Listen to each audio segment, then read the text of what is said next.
My fiancée abandoned me 15 days before our wedding to party in Spain.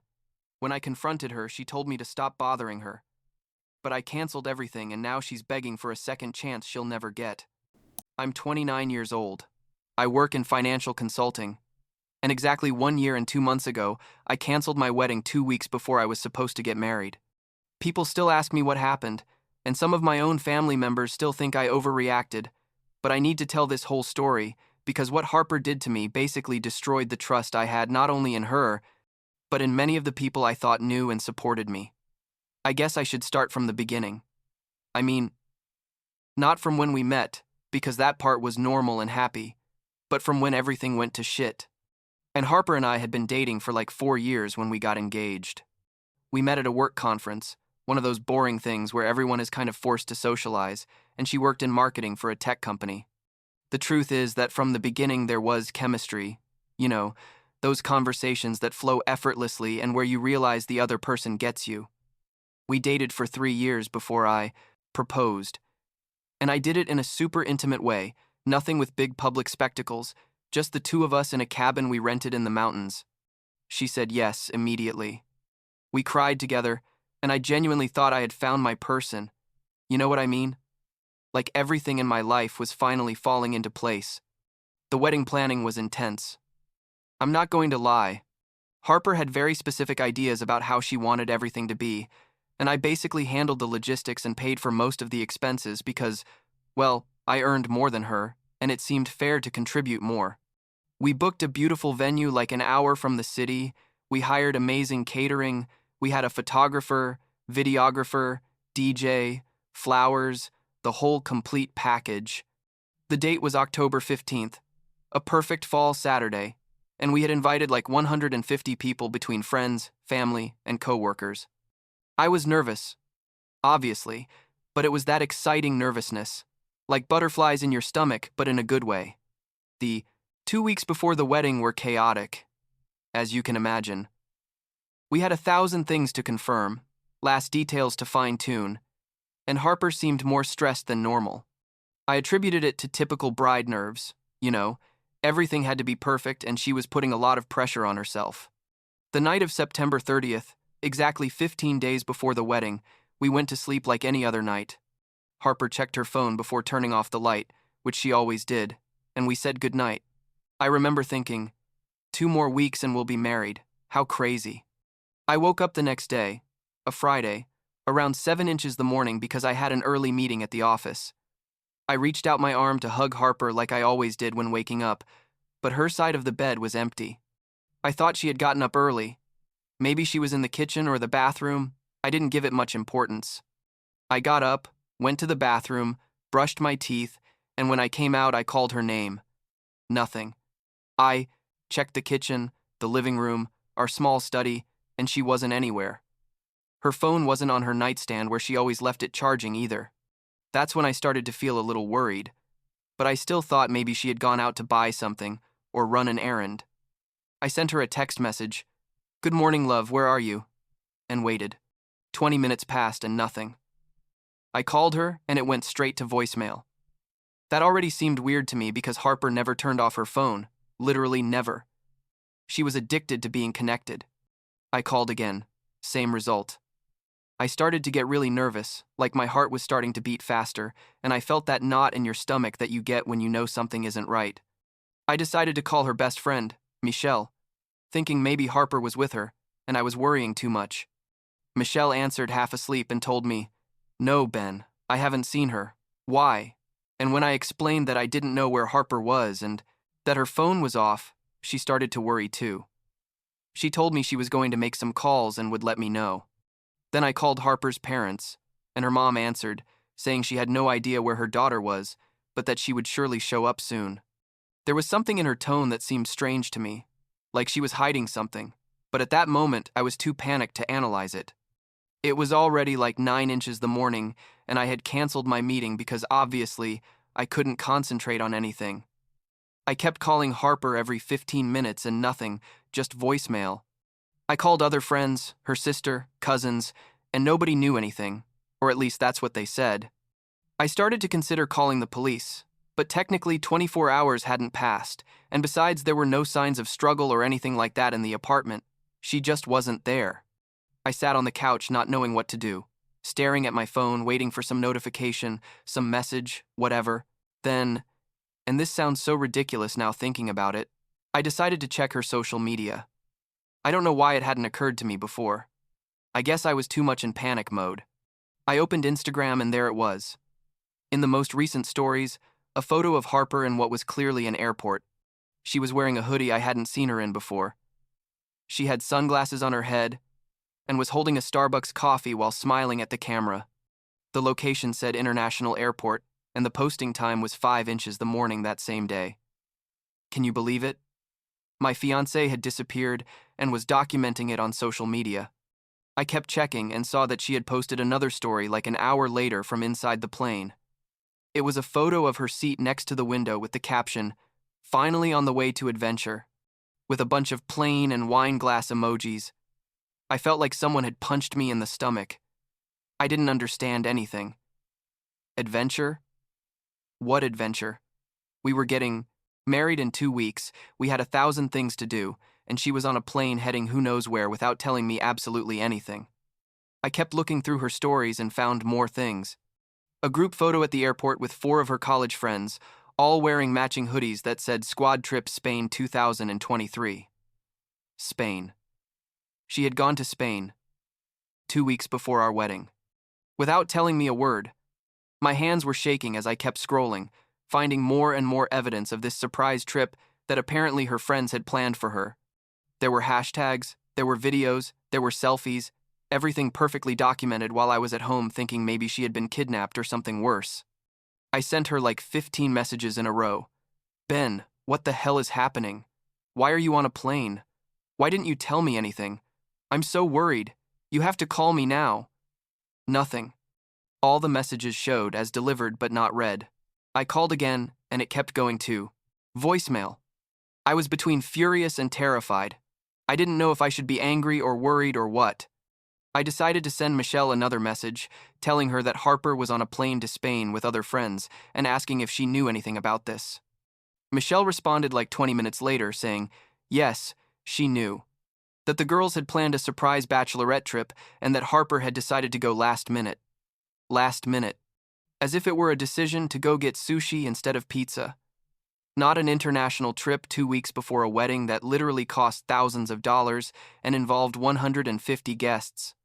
I asked Michelle why nobody had told me anything, why Harper hadn't told me anything, and she responded something vague about Harper wanting it to be a surprise and that she deserved to have fun before getting married.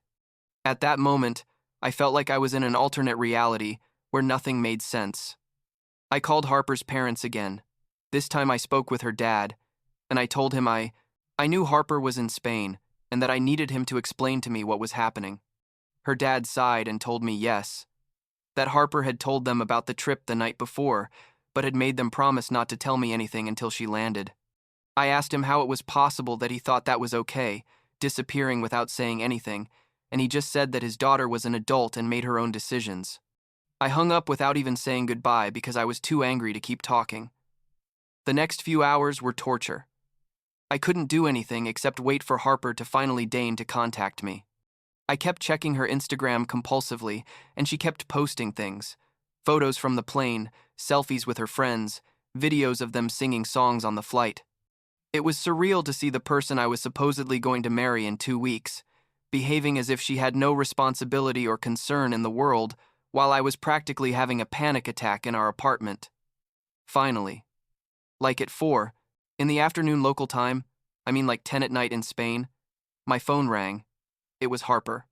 I answered immediately, and before I could say hello, she was already talking in that cheerful, carefree voice. Hey babe, sorry I didn't tell you, but the girls planned this surprise trip for me, and I didn't want to ruin it by telling you beforehand. I said, Harper, what the fuck are you talking about? You disappeared without saying anything. You turned off your phone. We're getting married in 2 weeks, and she laughed. She laughed. As if I were the one being ridiculous, she told me. Oh, Ben, don't be dramatic. It's just a week. I'll be back Thursday, and we still have time for everything. I told her I didn't understand how she could think this was okay, that I had been terrified thinking something bad had happened to her, that we had things to do for the wedding, that there was a rehearsal dinner scheduled for next weekend. She sighed as if I were an annoying child and told me, "Look, Ben, this is a last chance to have free time with my friends before getting married. I deserve to have fun. You can handle the pending things. That's what you're good at." I felt like ice water had been thrown on me. I asked her if she was serious, and she said, "Completely. Now I have to go because we're going out to dinner. See you when I get back," and hung up. I sat there with the phone in my hand, unable to process what had just happened. The woman I was going to marry, with whom I had planned to spend the rest of my life, had just basically told me that I was her personal assistant and that her last-minute vacation was more important than our wedding, than my peace of mind, than our relationship. I tried to call her again, but she had turned off her phone again. I sent her long messages explaining how I felt, that I was hurt, that I didn't understand her behavior, that we needed to talk seriously. Nothing. Zero response. That night I couldn't sleep at all. I stayed awake staring at the ceiling, thinking about everything, about our relationship, about the signs I maybe had ignored, about whether I really knew the person I was about to marry. Because the Harper I knew, or at least thought I knew, would never have done something like this. She never would have disappeared without warning, never would have ignored my concerns that way, never would have talked about me as if I were her employee. I wondered if the stress of the wedding had changed her, or if this was her true personality, and I had simply been blind all this time. Saturday morning, I woke up after having slept maybe 2 hours, and the first thing I did was check my phone. Nothing from Harper. But I did have several messages from Michelle and other friends of Harper's telling me I was overreacting, that it was normal for a bride to want to have fun before getting married, that I should be happy that Harper had friends who loved her enough to plan a surprise trip for her. I read those messages several times, unable to believe what I was reading. Seriously? I was the problem for being upset that my fiancé had disappeared without telling me 2 weeks before our wedding? I spent the weekend in a kind of shock state. I kept watching the Instagram stories of Harper and her friends in Spain, in bars, in nightclubs, at the beach, all drinking cocktails and dancing and laughing. She posted every few hours, always happy, always carefree, as if she had no responsibilities waiting for her at home. I tried to call her several more times during those days, and only once did she answer, drunk, with background music, saying she couldn't talk because she was busy and to stop bothering her. Stop bothering her. Those were her exact words.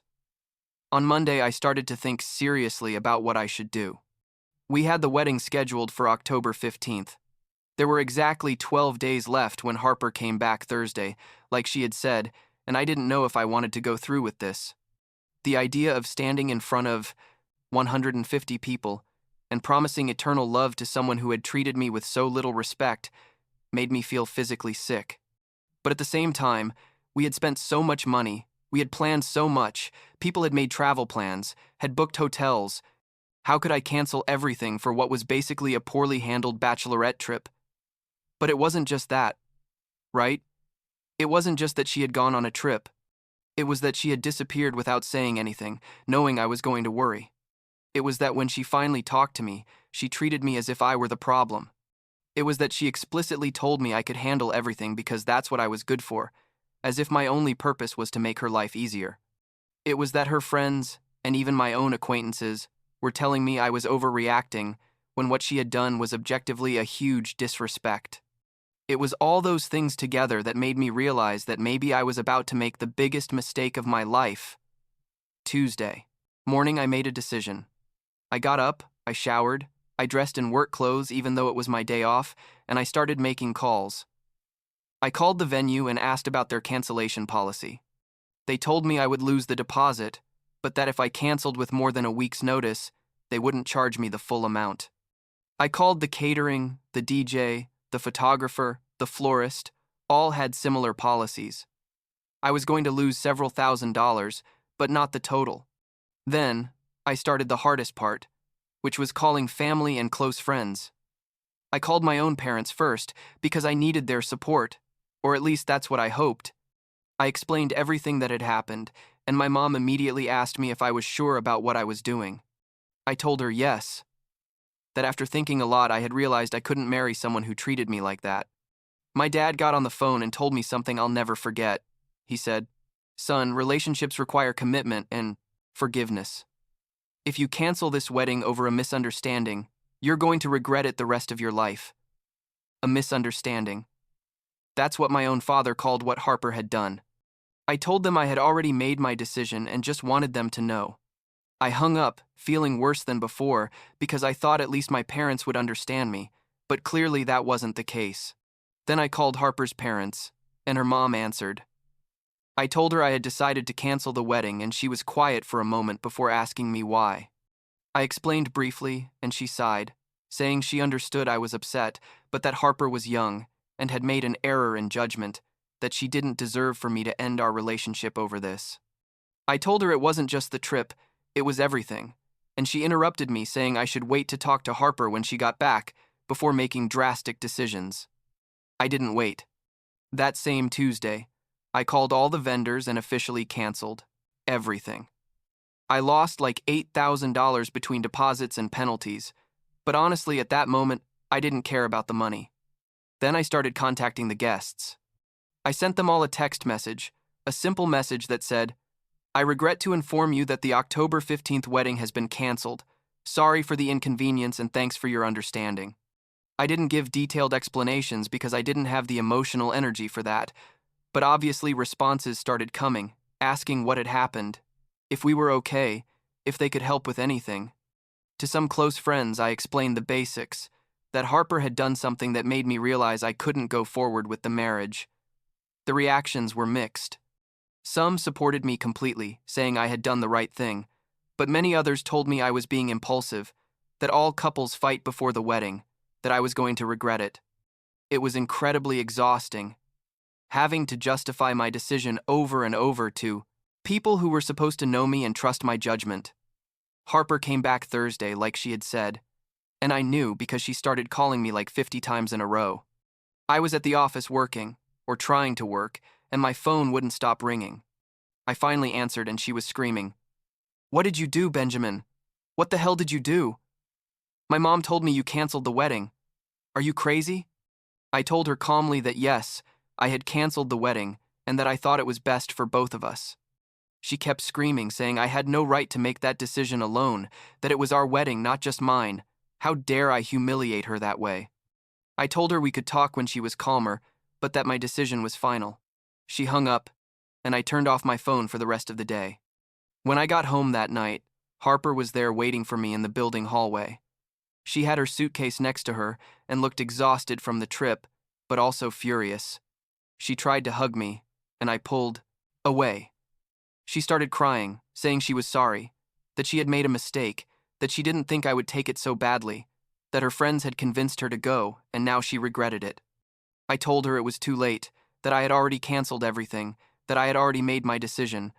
Harper followed me to the apartment door, begging me to talk, to give her another chance, not to throw years of relationship in the trash over one mistake. I opened the door, and before entering, I told her I needed her to come pick up her things when I wasn't there, that we could coordinate a time, but that I didn't want to see her right now. She stood there crying while I closed the door, and honestly, it was one of the hardest moments of my life because part of me wanted to hug her and tell her everything would be okay. But the more rational part of me knew this was the right thing. The next few days were horrible. Harper sent me messages constantly, sometimes begging, sometimes angry, sometimes trying to manipulate me emotionally, saying she couldn't live without me and that this was destroying her. I read the messages but didn't respond, because I knew that if I started talking to her, I was going to end up giving in. Her friends also started contacting me, telling me I was an asshole, that Harper had made a mistake, but that I was being dramatic and vengeful by canceling the wedding. Michelle sent me a long message saying I had never been fun enough for Harper anyway, and that I was probably doing her a favor by ending the relationship. My own parents called me several times insisting I reconsider, that Harper had come to talk to them, crying and regretful, that she deserved another chance. I told them I appreciated their concern, but this was my life and my decision. My mom told me I was being selfish, and that someday I was going to regret letting a good woman go because of my pride. That hurt a lot because I didn't feel it was a matter of pride. It was a matter of self-respect, but clearly she didn't see it that way. Harper came to pick up her things on a Saturday morning, like 2 weeks after returning from Spain. I had gone to spend the day with a friend who did support me, and she came with her dad to take everything. When I came back that night, the apartment felt empty in a way that went beyond the physical. All her plants had disappeared, her clothes, her books, her photos. It was as if the last 4 years had been erased. I sat on the couch, and for the first time, since all this started, I cried. I cried for the relationship I thought we had, for the future we had planned, for the loss of that version of myself that believed he had found his person. But I also felt something else, something I didn't expect, which was relief. Like a huge weight had been lifted from my shoulders. I no longer had to worry about planning a wedding. I no longer had to deal with someone who clearly didn't respect me. I no longer had to pretend everything was okay when, clearly, it wasn't. And that relief confirmed to me that I had made the right decision, even if it hurt like hell at that moment.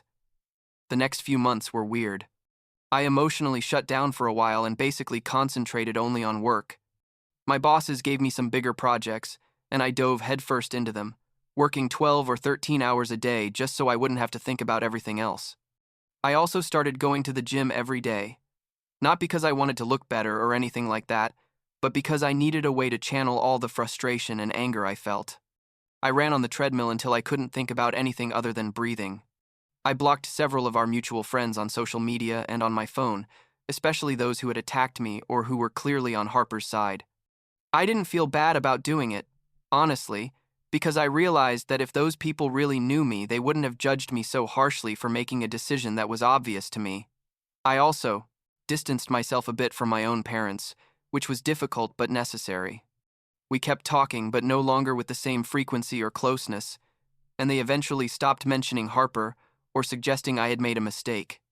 Like a month after all the drama, something completely unexpected happened to me. I was in a coffee shop near my office waiting for my order when I heard a familiar voice behind me saying my name. I turned around and there was Harper. She looked different. She had shorter hair and was dressed in a more casual way than I remembered, but it was definitely her. My first instinct was to turn around and pretend I hadn't heard her, but something made me stay. We greeted each other awkwardly, and she asked me how I was. I told her fine, working a lot, the generic answers you give when you run into someone and don't want to go into details. She nodded and said she was glad to hear that. There was a weird silence, and then she said, "Look, Ben, I know you probably don't. I want to talk to me, but I just want you to know that I understand why you did what you did. And although it hurt me a lot, I think you were right." I said thanks for saying that, and she added that she hoped someday we could be friends, or at least not enemies. I told her maybe, with time, and she smiled sadly before saying goodbye. That interaction left me thinking for several days. On one hand, it was good to hear that she finally understood that her behavior had been wrong. On the other hand, it made me question if I had been too harsh, if I had made the right decision. All those doubts that I thought I had already resolved came back to the surface. But every time I started to doubt, I remembered that moment on the phone when she told me to stop bothering her, or when her friends attacked me for reacting to something that was objectively unacceptable, and I knew I had done the right thing. 3 months after the disaster, I decided to start therapy. Not because I felt I was falling apart or anything like that, but because I wanted to process everything that had happened with a professional who could help me understand my emotions and make sure I wasn't carrying unnecessary resentment toward the future. My therapist, a lady like 50 years old, super calm and perceptive, helped me see that what Harper had done wasn't just an error in judgment, but a series of conscious decisions that showed a fundamental lack of respect toward me and toward our relationship. She also helped me work on forgiving her, not for her, but for me, so I could move forward without bitterness. Like 6 months after all the drama, Harper sent me a text message. It was brief and neutral. It just said, "Hey Ben, hope you're well. I thought about you today and wanted to say hi." I responded after thinking about it a bit. "Hi Harper, thanks, I'm well. Hope you are too." And that was it. There were no more messages. There were no attempts to revive anything. Just two people being polite. And somehow that felt good. Like closing a chapter appropriately instead of leaving it open and festering. Last year, Exactly 1 year after when we were supposed to get married, I went to the wedding of a mutual friend that Harper and I had. I knew she was going to be there because the groom was her cousin, but I decided to go anyway because it was important to me not to let what had happened control my life. I arrived with a girl I had started dating, nothing serious yet, but someone who made me laugh and with whom things flowed naturally without drama. I saw Harper at the ceremony. She was also with someone, a tall guy I didn't recognize. We greeted each other from afar with a nod, and that was it. During the reception, we ran into each other at the bar and had a brief but genuinely friendly conversation. She introduced me to her partner, and I introduced her to mine, and we all chatted about trivial things for a few minutes before each going our separate ways. There was no tension. There was no extreme awkwardness. Just two people who shared a history being cordial. And when I walked away from that conversation, I realized I had really gotten over it. I didn't feel anger toward Harper. I didn't feel pain. I didn't feel anything more than a kind of neutral indifference. Today, more than a year after canceling my wedding, I can honestly say it was one of the best decisions I've made in my life. Sure, it hurt at the moment, and sure there were days where I wondered if I had been too extreme. But looking back, I clearly see that marrying Harper would have been a huge mistake. I was with someone who didn't value me, who didn't respect me enough to consider my feelings before making important decisions, and who, when I confronted her about her behavior, made me feel like I was the problem. I've learned a lot about myself in this process.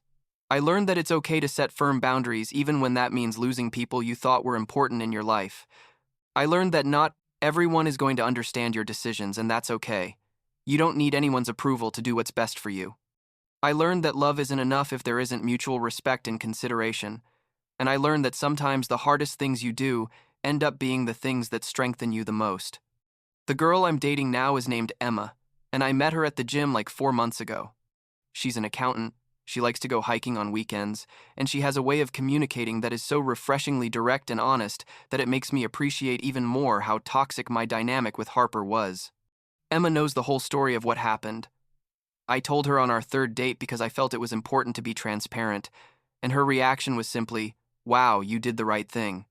That takes a lot of courage. She didn't judge me. She didn't try to psychoanalyze me. She just validated me. And that means everything. I don't know if Emma and I are going to end up together long term.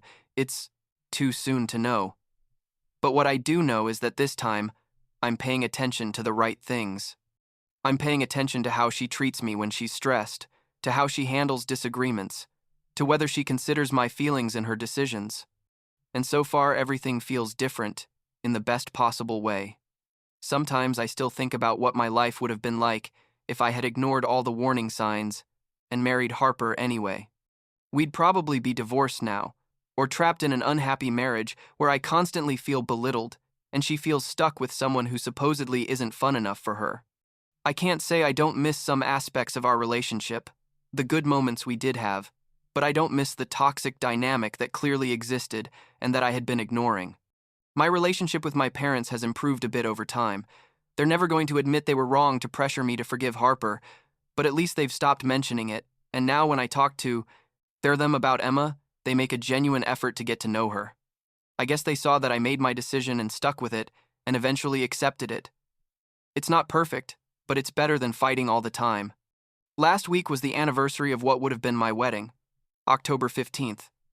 And I only realized the day because Emma casually mentioned it was the date, and I remembered. I didn't feel anything special, no sadness or regret, just an acknowledgement that a year ago I was in a very different place emotionally.